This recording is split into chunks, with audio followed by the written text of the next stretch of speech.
Olá pessoal, você não me aguardava aqui, mas agora eu tô editando vídeos de leiria, mano, das videoaulas. Fica com a videoaula aí, beleza, mano? Muito legal essa videoaula, gostei demais, eu sei que vocês vão gostar bastante. Valeu, até mais.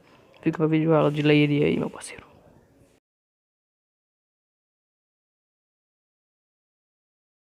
Muito bem, galerinha do primeiro ano, vamos aí continuando o nosso conteúdo, vamos ver agora a nossa parte de ácidos nucleicos, né? Nosso conteúdo aí de composição química dos seres vivos, e a gente já viu aí a primeira etapa naquela outra quarta-feira, e agora vamos ver a continuação com os ácidos nucleicos. Os ácidos nucleicos, que são esses dois aqui, ó, onde está a mãozinha aí marcando, ó, DNA e RNA. O DNA, que significa ácido desoxirribonucleico, e o RNA, que é ácido ribonucleico, certo? Essas siglas aqui estão em inglês, por isso DNA. Se a gente fosse aportuguesar, né, a gente chamaria a sigla ADN e a outra ARN, certo? Aqui está DNA e RNA porque é uma sigla em inglês para ácido desoxirribonucleico e ácido ribonucleico. Mas por que ácidos nucleicos? Primeiro, a molécula de DNA e RNA elas têm caráter ácido, certo? São de caráter ácido, por isso estão aí como ácidos nucleicos. E nucleicos vem de núcleo, porque primeiramente elas foram encontradas no núcleo, certo? Então, o primeiro lugar onde se encontrou essas moléculas foi no núcleo, por isso ficou aí o nome de ácidos nucleicos, certo? Mas podemos lembrar aí também que essas moléculas de DNA e RNA, elas podem ser encontradas também no citoplasma, em organelas como mitocôndrias e cloroplastos, certo? E também mais uma prova de que não são encontradas apenas no núcleo. Apenas a primeira vez que foi encontrada foi no núcleo, mas elas não são unicamente encontradas no núcleo, é que também são encontrados em seres procariontes, e esses seres eles não possuem um núcleo, né? Então, como eles não possuem núcleo, mas mesmo assim vão ter o DNA e o RNA, isso daí prova que também temos o DNA e o RNA em outras partes da célula e não apenas no núcleo. Vamos então falar do DNA. O DNA, que foi descoberto no ano de 1869, certo? Foi a sua descoberta, mas somente em 1953, Watson e Crick, dois cientistas aí, conseguiram a estrutura que nós conhecemos hoje, que é essa daqui, ó. Acompanhem a mãozinha aí, ó, que eu estou para vocês mostrando, ó. Essa estrutura aqui foi formulada por Watson e Crick, certo? Em 1953, que foi a estrutura. Em 1962, eles ganharam o prêmio Nobel por causa dessa estrutura aqui que eles descobriram, certo? Então eles ganharam aí prêmio Nobel por causa disso daqui, essa estrutura do DNA, que é em fita dupla, certo? E aí, esse DNA, ele é uma molécula da vida, certo? O DNA vai trazer aí as características hereditárias de pai para filho, certo? Todas as características vão estar contidas aí no DNA. As moléculas de DNA, elas vão comandar a célula e vão trazer aí as receitas para produzir as proteínas que a célula precisa, né? Nossas células vão precisar aí de diversas proteínas, e aí essas moléculas de DNA é quem vão comandar a célula para poder dizer o que é que vai vir aí de proteína para essas células aí. Mas vamos ver aqui, ó, as características hereditárias, certo? Vão ser determinadas aí pelo gene. Esse gene é o que vai determinar as nossas características.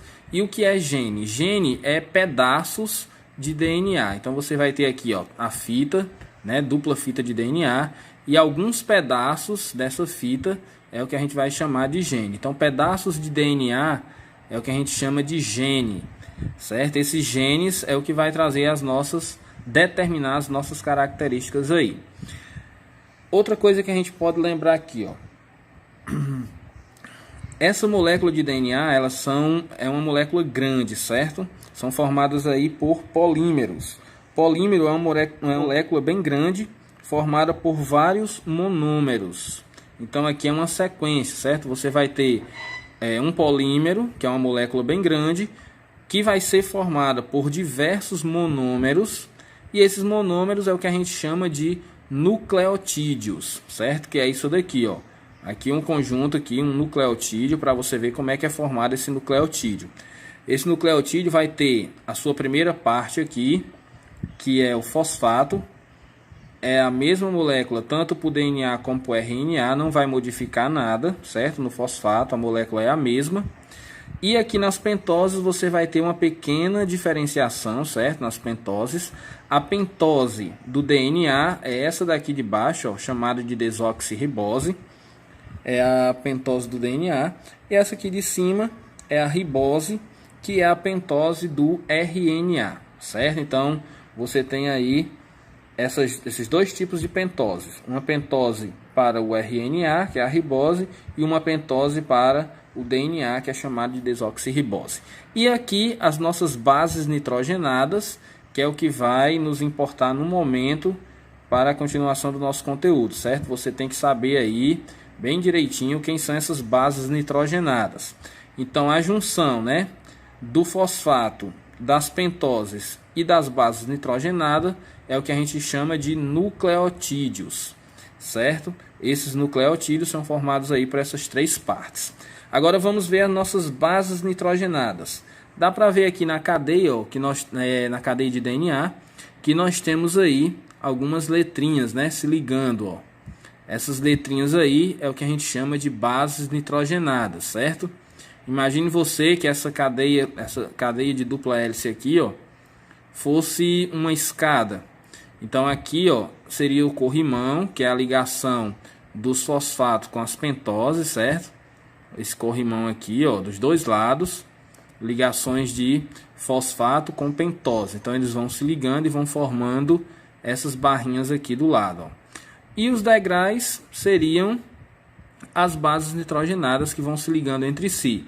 Existem 5 bases nitrogenadas, certo? Nós temos a citosina, a guanina, a adenina, a timina e a uracila, que só vai aparecer nas fitas de RNA, certo? Nós só temos a uracila quando for uma fita de RNA. Então, se você vê uma fita e ela apresenta um T, você já sabe que ali é uma fita de DNA.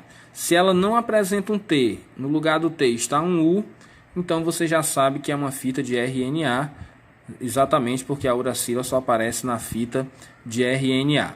E aí, essas ligações aqui das laterais, que são as ligações de pentoses e fosfatos, né, ou os fosfatos e pentoses, e no meio você vai ter as ligações das bases nitrogenadas, que são ligações realizadas através das pontes de hidrogênio, certo? São ligações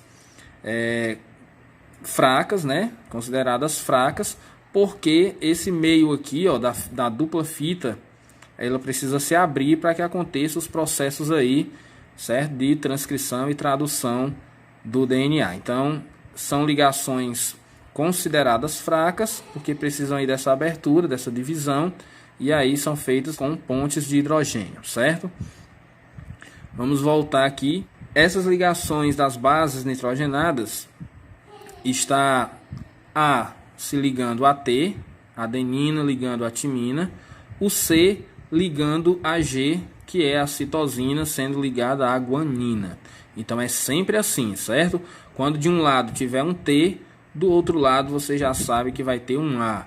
Quando de um lado tiver um A, do outro lado você já sabe que vai ter um T. E a mesma coisa acontece com a citosina e com a guanina, certo? Se você tem um G de um lado, do outro lado vai ter um C. E se você tem um C, do outro lado vai ter um G. É sempre essas ligações aí. Adenina se ligando à timina, citosina se ligando à guanina, certo? Essas são aí as bases nitrogenadas.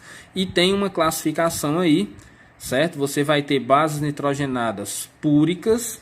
Essas púricas aí são aquelas que são formadas por 2 anéis, certo? Púricas formadas por 2 anéis, que são a adenina e a guanina, São bases púricas. E vão ter as pirimídicas, que são as bases nitrogenadas formadas por apenas um anel. As bases pirimídicas são a citosina e a timina. No caso, quando for RNA, você tira a timina e coloca uracila, certo? Mas a uracila também é uma base nitrogenada pirimídica, certo? Então as pirimídicas apenas um anel, as púricas com 2 anéis, certo? Essas são as nossas bases nitrogenadas. E aí nós temos o nosso RNA, né? Ácido ribonucleico. No caso do RNA é uma fita única e a sua estrutura está em 3D, certo? Fita única já é uma diferença aí para o DNA, que é a fita dupla, e a estrutura em 3D. Existem aí vários tipos, né, de RNA. Tem o RNA mensageiro, como o próprio nome já está dizendo, ele vai levar uma mensagem. Aí ele vai levar um código para que seja traduzido, certo? Então, o RNA mensageiro tem essa função aí de levar um código, é um mensageiro. Tem o RNA ribossômico, certo? Aqui ficou ribissômico, mas é ribossômico, viu? O RNA ribossômico ele é dobrado um em cima do outro, certo? E o RNA transportador. São esses 3 tipos aí de RNA. Vamos ver aqui, ó. Temos aqui os tipos, ó. O RNA mensageiro é a classe de RNA responsável por codificar as proteínas, né, que vão ser várias proteínas. E aí, para codificar essas proteínas, precisa ter os seus códons. Aí a gente aprende novamente aí o que é códon, certo? Os códons, eles são essa sequência de 3 bases nitrogenadas aqui, ó.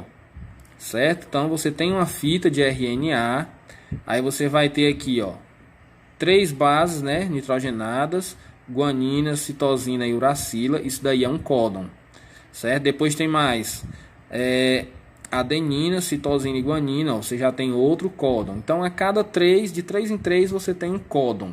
Então, códon é isso aí, uma sequência de 3 bases nitrogenadas, certo? Que vai codificar um aminoácido, certo? Então, eles são lidos aí no momento da tradução. Então, quando vai acontecer a tradução, esses códons são lidos e aí você consegue identificar as proteínas que vai ser necessárias para aquela célula ali.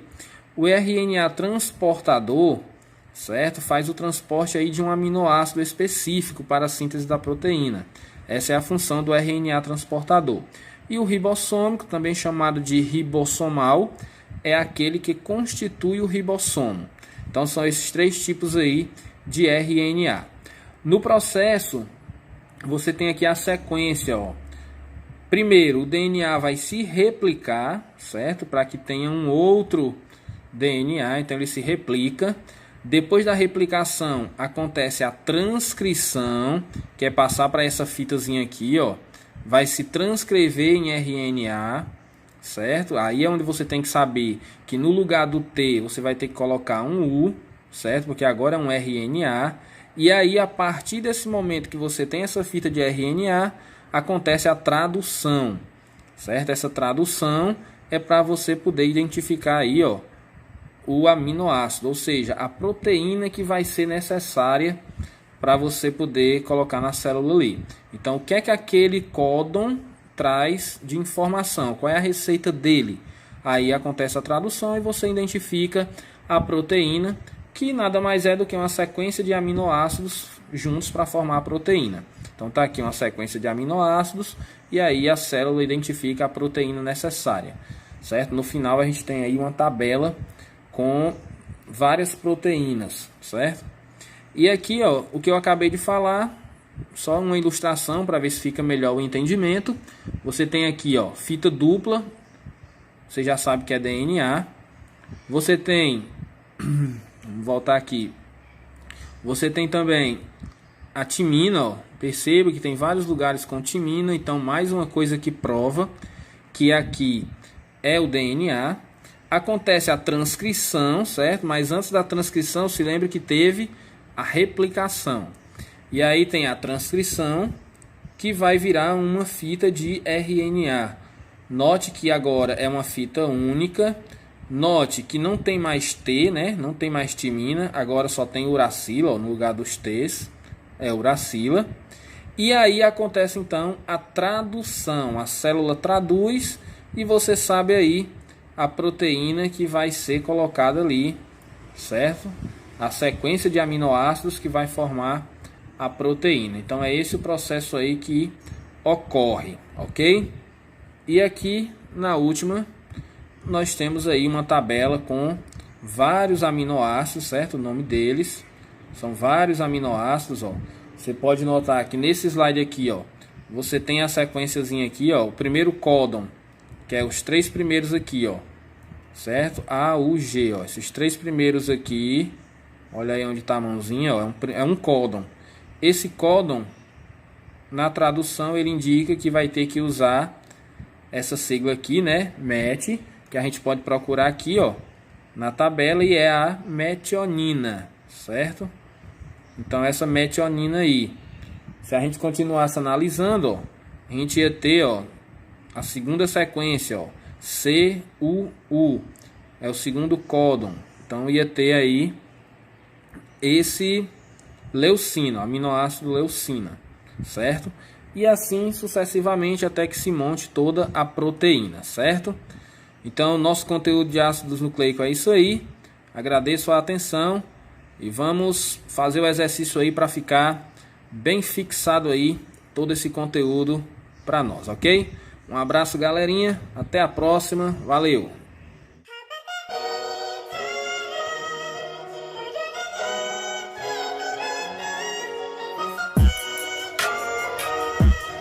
Eu tô louco? Eu pergunto. Quando eu falo isso, eu sou louco?